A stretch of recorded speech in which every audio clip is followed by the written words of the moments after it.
নলবাৰী জিলাৰ বৰক্ষেত্ৰীৰ দৌলাহাল গাঁৱৰ ভিনীহিয়েকৰ ঘৰলৈ আহি নিৰ্দিষ্ট হৈ পৰিছে বাক্সা জিলাৰ গোবৰ্ধনা থানাৰ অন্তৰ্গত কলপনী গাঁৱৰ জগদেও ৰবি দাসৰ পুত্ৰ ধনজিৎ ৰবি দাস। ঘটনাৰ বিৱৰণী অনুসৰি ধনজিৎ ৰবি দাস নামৰ মানসিকভাৱে বিকাৰগ্ৰস্ত 23 বছৰীয়া সফল যুৱকজনে মাহৰ পিছত মাহ দৌলাহালৰ ভিনীহিয়েকৰ প্ৰদীপ ৰবি দাসৰ ঘৰতে আছিল।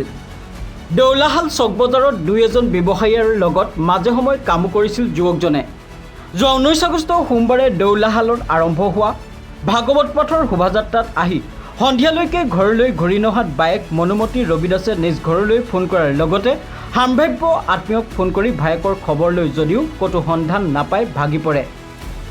তাৰ পিছৰ পৰা বিভিন্ন ঠাইত বিচাৰ খোচাৰ কৰিও আজি 4 দিন ধৰি ক'তো বিচাৰি নাপাই নিয়মমান হৈ পৰিছে পৰিয়ালটো। ভিনীহিক ৰবি দাসে আজি ধনজিৎ ৰবি দাসৰ নিৰুদ্দেশ সম্পৰ্কত দৌলাহাল আৰক্ষী চকীত লিখিতভাৱে অৱগত কৰায়।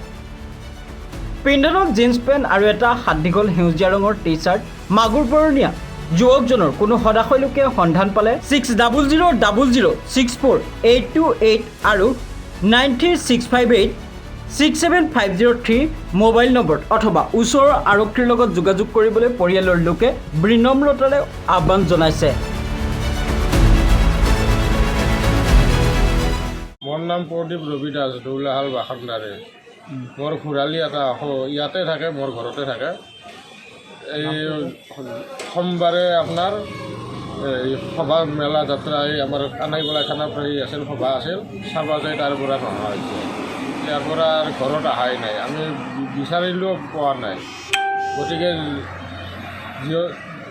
ৰাইজৰ যদি আগত পৰে তেনেহ'লে আমাক খবৰ দিলেই ভাল। আৰক্ষীক জনাইছোঁ। কোন আৰক্ষী? আমাৰ দৌলাহাল আৰক্ষী, দৌলাহাল থানা। গতিকে কোনোবাই যদি এনেকৈ যদি দেখা পায় তেনেহ'লে আমাক ফোন কৰি জনালে হ'ল বা আৰক্ষী থানাত ফোন কৰি দিলে হ'ল। বয়স কিমান হৈছে? বয়স আপোনাৰ 22-23 বছৰ। কি নাম? ধনজিৎ ৰবি দাস। কি পিন্ধি আছিল? আপোনাৰ জিন্স লংপেণ্ট আৰু এই এটা হাত লম্বা চলা পিন্ধি আছে। গড় কালপানী বাস্কা ডিষ্ট্ৰিক্ট।